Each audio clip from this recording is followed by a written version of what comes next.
আমাদের অনন্য স্টোরি সকল প্রকার পার্ট গল্প দেখতে আমাদের চ্যানেলটি সাবস্ক্রাইব করে পাশে থাকা বেল আইকনটিতে ক্লিক করে অল নোটিফিকেশন অন করে দিন। স্যার, আপনি কিছু খাবেন? ইয়াদ বলল, না, আমার জিনিসপত্র ছাদে রেখে এসো, আমাকে যেন কেউ বিরক্ত না করে। আমার আর কিছু দরকার হলে ডেকে নেব। কেয়ারটেকার ঠিক আছে বলে চলে গেল। আর ইয়াদ রুমে এসে সব রেখে শুধু একটা ট্রাউজার পরে ওয়াশরুমে গিয়ে লম্বা একটা শাওয়ার নিয়ে বের হলো। আজ ইয়াদ নিজের সাথে একটু সময় কাটাতে চায়। শাওয়ার শেষে ড্রেস চেঞ্জ করে একটা টি শার্ট আর 3/4 প্যান্ট পরে ছাদে চলে গেল। গিয়ে দেখে তার কথা অনুযায়ী সব জিনিসপত্র ছাদে রেখে যাওয়া হয়েছে। ইয়াদ তুলিটা হাতে নিয়ে ক্যানভাসে রং তুলে দিল। আজ পূর্ণিমার রাত, গাছের আড়াল থেকে পূর্ণচন্দ্র উকি দিচ্ছে। ইয়াদ সেটা রং তুলির সাহায্যে ক্যানভাসে ফুটিয়ে তোলার চেষ্টা করছে। যখন ইয়াদ নিজের উপর খুব বিরক্ত থাকে তখন প্রকৃতির কিছু ছবি ক্যানভাসে ফুটিয়ে তোলে রং তুলির সাহায্যে। আজও তাই করার চেষ্টা করলো, কিন্তু ইয়াদ চাঁদের দিকে তাকিয়েও যেন সেই মায়াবী ভেজা চোখজোড়া দেখতে পাচ্ছে। অনেক সময় পর ইয়াদ খেয়াল করলো সে চাঁদের নয়, বরং সেই ভেজা চোখজোড়া ফুটিয়ে তুলেছে তার ক্যানভাসে। এটা দেখে ডাকে ইয়াদের চোয়াল শক্ত হয়ে গেল আর হাতের তুলিটা ছুঁড়ে ফেলে দিল। রেগে বলল, একটা মেয়ে কিভাবে আমাকে এতটা বিরক্ত করতে পারে? কিভাবে? How is this possible? How? ইয়াদ রেগে মেগে সব ফেলে ওই অবস্থায় গাড়ি নিয়ে বের হলো আর ফুল স্পিডে গাড়ি চালাতে লাগলো। সে কোথায় যাচ্ছে নিজেও জানে না। সে শুধু জানে আবরার হামিদ ইয়াদের ভাবনায় কোনো মেয়ে আসতে পারে না, কখনো না। এদিকে ইমা বাসায় এসে কাউকে কিছু বলেনি, নর্মালভাবে কাজ করছে। তবে মনে মনে সে ইয়াদ নামের লোকটার কাছে কৃতজ্ঞ। ইমা না চাইতেও তার মনে একটা পজিটিভ জায়গা দখল করলো ইয়াদ, যেটা হয়তো একদমই ঠিক হলো না। যখন ইয়াদের ভয়ঙ্কর রূপ দেখবে তখন হয়তো নিচে নিচে ভেঙে গুড়িয়ে যাবে ইমা। আমার খাওয়া শেষ হয়ে গেছে, আমি রুমে যাচ্ছি, তুই কফিটা নিয়ে আমার রুমে আয়। আরমান ভাইয়ার গলা শুনে হুঁশ ফেরে ইমার। সবাই ডিনার করছে, ইমা কিচেনে দাঁড়িয়েছিল। তখনই ভাইয়া কফি দিতে বলে নিচের রুমে চলে গেল। ডাইনিং টেবিলে এখন শুধু মনি আর নানু বসে আছে। আঙ্কেল মানে খালু গতকাল সকালে অফিসের কাজে তার বসের সাথে কোথাও গেছে শুনেছে, আর কথা সব সময় নিচের রুমেই খায় তার খাবার।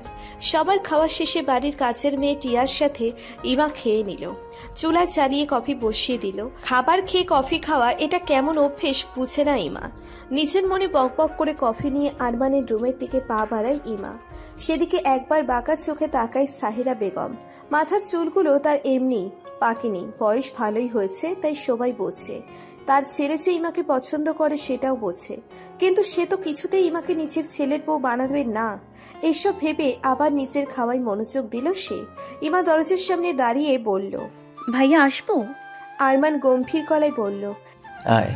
ইমা রুমে এসে দেখে আরমান সোফায় বসে ল্যাপটপে কিছু করছে। ইমা সোফার পাশে টি টেবিলটাতে কফির মগ রেখে ঘুরতেই আরমান উঠে দাঁড়িয়ে ইমার হাত পিঠের সাথে মুচড়ে ধরলে ব্যথায় ইমা আহ করে ওঠে। ইমা অস্থির গলায় বলে, ভাইয়া লাগছে, আমার হাতটা ছাড়ুন। আরমান তাকিয়ে দেখলো ইমার পুরো হাতটা ধরেছে সে। হাতের ব্যান্ডেজটা অনেকটাই নোংরা হয়ে গেছে কাজ করার জন্য। ব্যান্ডেজ দেখে আরমান ইচ্ছে করে আরো জোরেছে চিৎকার করে উঠল। আরমান শান্ত তবে রাগী গলায় বলল, তুই সন্ধ্যায় বাসার বাইরে গিয়েছিলি কার অনুমতি নিয়ে? ইমা দাঁতে দাঁত চেপে ব্যথা সহ্য করে বলল, নানুর মেডিসিন শেষ হয়ে গিয়েছিল, আপনাকে বলেছে কিন্তু আপনি এনে দেননি, তাই আমি গিয়েছিলাম। আরমান হাতটা আরো চেপে ধরলে ইমা ব্যথায় চোখ বন্ধ করে ফেলে। আর আরমান বলে, আমি নানুকে টাকা দিয়ে বলেছিলাম কাউকে দিয়ে আনিয়ে নিতে। বাড়িতে কাজের মেয়ে আছে, দারোয়ান আছে আর ড্রাইভারও আছে। তুই কেন গিয়েছিলি? কোনো বয়ফ্রেন্ডের সাথে দেখা করতে? ব্যথায় ইমার চোখ থেকে পানি গড়িয়ে পড়ল। ভেজা গলায় বলল, মনি কাউকে না পাঠিয়ে আমাকেই যেতে বলেছিল। আরমান দাঁতে দাঁত চেপে বলল, মনি যেতে বললো আর তুই চলে গেলি? আর আমি যে বলেছি আমার অনুমতি ছাড়া বাইরে পা দিবি না, সেটা তোর মাথায় ঢুকেনি? ইমার চিৎকার করে বলতে ইচ্ছে করছে ইমা কার কথা শুনবে। আপনার মা যখন ইচ্ছে বাইরে পাঠায়, এটা সেটার জন্য। আর বাইরে গেলে আপনি আমার উপর তার ঝাল মেটান। আগে নিজের মায়ের সাথে বোঝাপড়া করে আসুন, তারপর আমাকে বলতে আসবেন কিছু। কিন্তু কথাগুলো ইমার কণ্ঠনালী অতিক্রম করে মুখ পর্যন্ত এলো না। কারণ ইমার খুব ভালো করে জানা আছে তার মুখ থেকে এই কথাগুলো বের হলে তার অনেক বড় মাসুল তাকে দিতে হবে। তাই চুপ করে ব্যথা সহ্য করতে লাগলো সে। আরমান চিবিয়ে চিবিয়ে বলল। কথাটা শেষ করে আরমান ইমাকে ধাক্কা দিয়ে দূরে সরিয়ে দিল। ইমা নিজের হাত সামনে এনে দেখতে লাগলো আর আরমান পুনরায় নিজের কাজ করতে লাগলো যেন কিছুই হয়নি। ইমা ভেজা চোখে আরমানের দিকে তাকালো, একবার তাকিয়ে বের হয়ে গেল রুম থেকে আর নিজের রুমে গিয়ে কাঁদতে লাগলো। ইমার চোখ দুটো যেন বেহায়া হয়ে গেছে। একটু কিছু হলেই বৃষ্টি শুরু হয়ে যায়। 4 বছর ধরেই তো এসব সহ্য করছে, এবার তো শুয়ে যাওয়া উচিত। মহারানী কি নিজের রুমে গিয়ে ঘুমিয়ে পড়েছে? কাজগুলো কি তবে আমাকেই করতে হবে? একটু শান্তি মতো কান্না করার সুযোগও নেই ইমার। নিচ থেকে মনির চেঁচামেচি শুনে উঠে দাঁড়ালো আর চোখ মুছে নিয়ে নিচের দিকে পা বাড়ালো। টিয়া তো আছে, তোমাকে করতে হবে কেন বুঝতে পারছি না।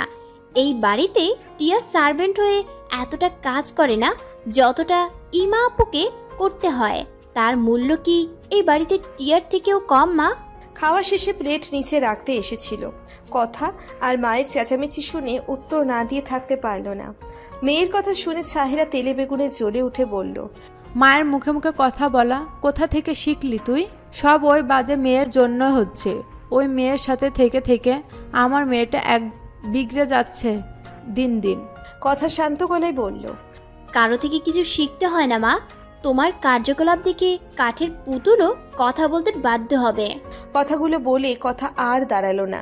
প্লেট রেখে নিচে রুমে যাওয়ার জন্য সিঁড়ির কাছে আসতেই ইমাকে দেখতে পেল। চোখ দুটো লাল হয়ে গেছে।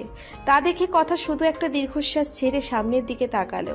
মনে মনে বলল, তোমার প্রত্যেক ফোঁটা চোখের পানির মূল্য একদিন হয়তো দিতে হবে এদেরকে। অভিশাপ হয়ে নেমে আসবে তা। এতিমের চোখের পানির হিসাব আল্লাহ একদিন ঠিক নেবে, তুমি দেখে নিও আপু।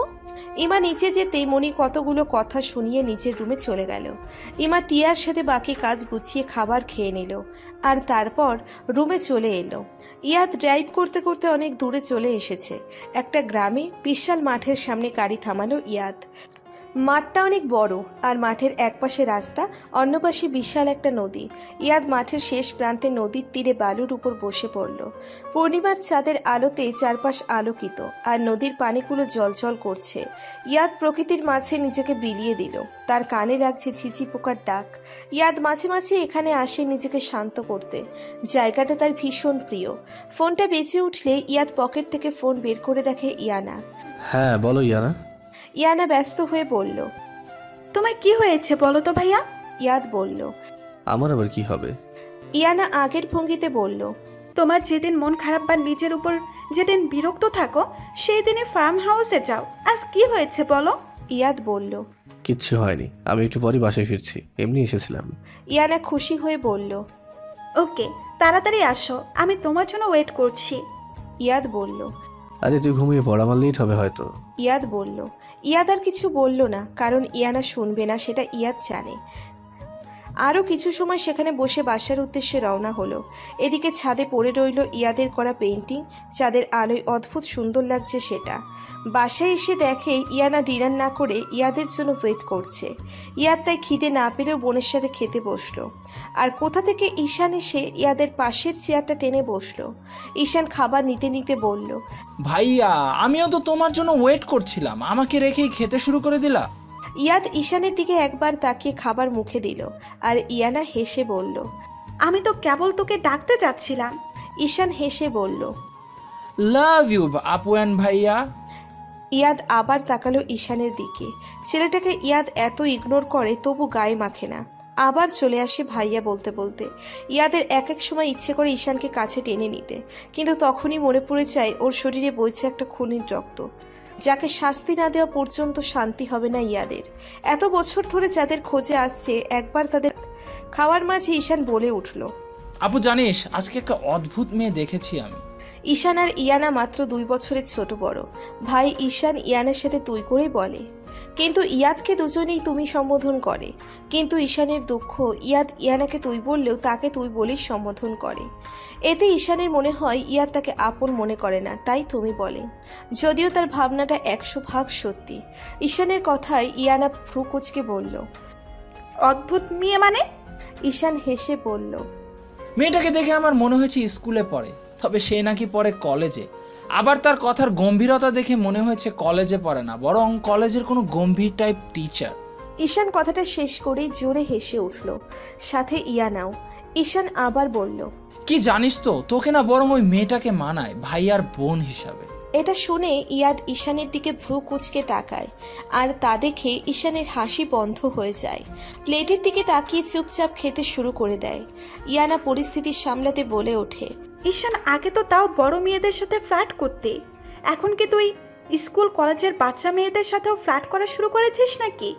ঈশান ইয়ানার কথা শুনে ইয়াদের দিকে তাকায় ভয়ে ভয়ে, আর ভাবে, ভাইয়ার সামনে এটা বলার কি প্রয়োজন ছিল আপুর? এই আপুটাও না মানুষ বুঝে কথা বলে না। ইয়ানা বলল, কি রে, চুপ করে গেলি যে? ইয়াদ খাবার খাচ্ছে না, শুধু নড়াচড়া করছে। ইয়াদের কেন যেন এখান থেকে উঠে যেতে ইচ্ছে করছে না। নিজের গম্ভীরতার জন্য কখনো এভাবে আড্ডা দিতে পারে না ওদের সাথে, আর ঈশানের ব্যাপারটা তো আলাদাই, তাই বসে বসে ওদের কথা শুনছে। ঈশান দ্রুত বলে উঠল, আরে না না, এমন কিছু না। সকালে আমি অনেক স্পিডে কার ড্রাইভ করছিলাম, মেয়েটা হঠাৎ সামনে এসে পড়ে। আর অবাক করা ব্যাপার কি আপু জানিস? ইয়ানা ভ্রু কুঁচকে বলল, কি? ঈশান বলল, একটুখানির জন্য এত বড় অ্যাক্সিডেন্ট থেকে বেঁচে গেছে, তবুও একটু ভয় নেই ওই মেয়ের চোখে মুখে। আমি গিয়ে কিছু কথা বলতেই গম্ভীর গলায় বলে উঠে, সরি। আমি তো অবাক, যেখানে মেয়েরা সম্পূর্ণ নিজের ভুল থাকতেও সরি বলে না, সেখানে এত সহজে সরি বলে দিল, যেখানে দোষ আমারই ছিল। ইয়ানা মুচকি হেসে বলল, তোর বর্ণনা শুনে ওই পিচ্চিকে একবার দেখতে ইচ্ছে করছে আমার। ঈশান হেসে উঠে বলল, পিচ্ছি বলো না আপু, এত কিছু বললাম রাগলো না, যেই পিচ্ছি বলেছি অমনি রেগে গেল। আপনি পিচ্ছি কাকে বলছেন? হ্যাঁ, now I M A college student. একথা শুনে ইয়ানা শব্দ করে হেসে উঠল, আর ঈশান মুখটা প্যাঁচার মতো করে তাকালো ইয়ানার দিকে বেচারা। হাসতে হাসতে ইয়ানা বলল, শেষ পর্যন্ত বাচ্চা মেয়ের কাছে ছাড়ি খেয়ে এসেছে আমাদের ভার্সিটির ক্রাশ বয় ঈশান হামিদ। এটা তোর উপর ক্রাশ খাওয়া মেয়েদের জানতে পারলে সেই মজা হতো রে ঈশান। ঈশান বাচ্চাদের মতো ঠোঁট উল্টে তাকিয়ে আছে বোনের দিকে। হঠাৎ কি ভেবে খুশি হয়ে বলল, মেয়েটা দেখতে কালো, তবে তার মুখে আল্লাহ যেন একটা মায়াজাল সৃষ্টি করে রেখেছে, যে তাকাবে সেই মায়াজালে আটকে যাবে।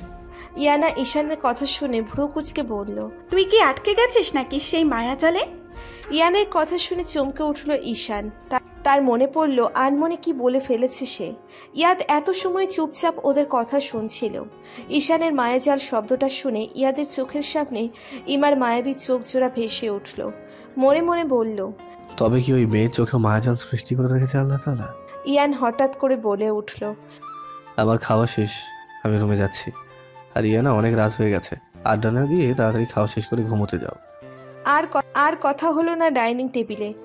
ইয়াদের পিছু পিছু ঈশানও চলে গেল। ইয়াদ নিচের রুমে গিয়ে থম মেরে বসে আছে। ভাইয়া আসবো? ইয়াদ মাথা তুলে তাকিয়ে দেখে ইয়ানা।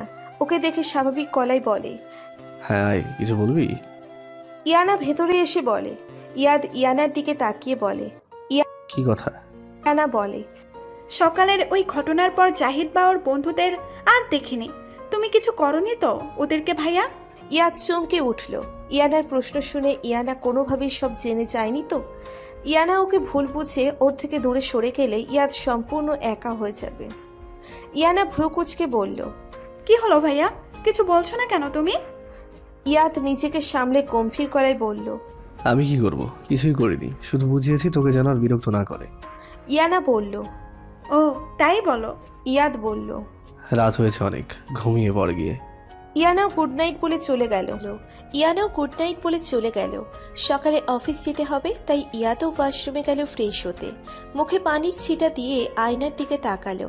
ইয়াদের মা মিসেস রুবিনা মারাত্মক সুন্দরী মহিলা। ইয়াদ, ইয়ানা আর ঈশান তিনজনই তার মতো অত্যাধিক সুন্দর হয়েছে। ইয়াদের মুখ থেকে পানিগুলো টপ টপ করে পড়ছে, তাতে তার সৌন্দর্য আরো বেড়ে গেছে। ইয়াদ নিজের এই সৌন্দর্যকেও ঘৃণা করে, কারণ সে এটা তার মা নামক একজন প্রতারক মহিলার থেকে পেয়েছে।